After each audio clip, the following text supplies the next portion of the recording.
Hello, ladies and gentlemen of the internet. This is Medidarius one more time, and today we're going to be creating a bullet hole effect in your EVA foam armor. This is my chest piece that I've already added a bunch of metallic scratches, which I can show you a tutorial for that if you wish.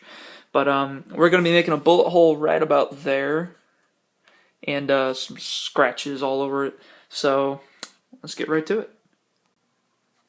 Alright, the first step is to get a hot glue gun and heat the tip up. That's all you're going to need. You're not going to need any glue unless you want it to build like a terrorist effect.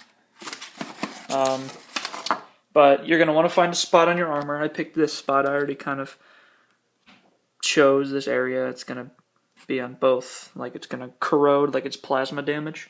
So yeah, we're going to wait for this to heat up completely and then start burning it basically.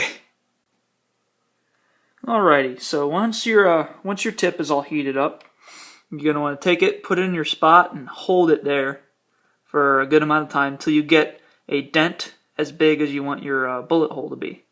So this will take me a while.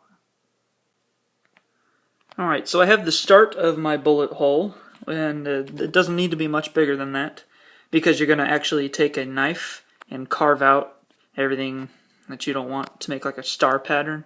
And I'll show you how to do that. So ideally for this next part, you want a brand spanking new knife. It has to be extremely sharp in order to do this. So what we're going to do is basically take our knife about this length, depending on how big you want your wound to be, and you cut in like that, and then cut in like that. It's hard to explain, but I'll show you what it looks like when I'm done. Alright, so you see I've made a small gash right there. So to do that, you cut in at an angle like this, and then at the same point right there, you're going to want to cut another angle like that, and then pluck out the piece. And eventually you're going to paint this, so don't worry about what it looks like right now.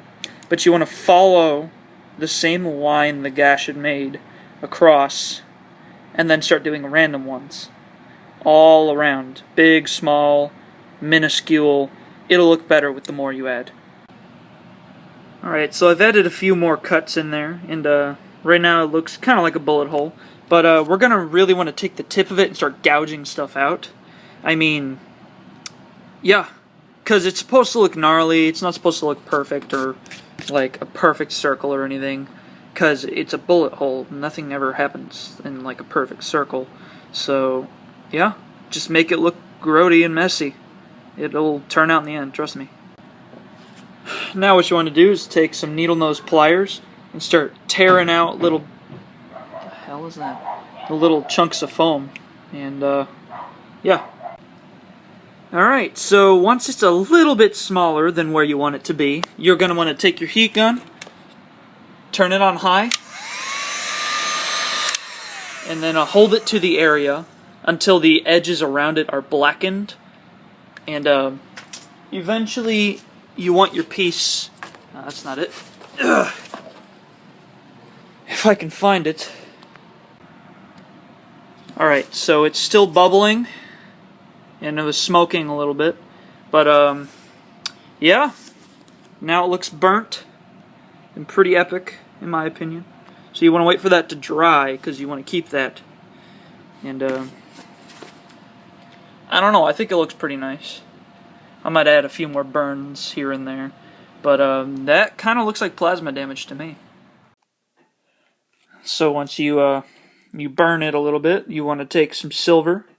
Just coat it like that around the silver area and kind of fade it out into the silver because that's where it burnt off the paint, and you want the bubbles to be covered by silver.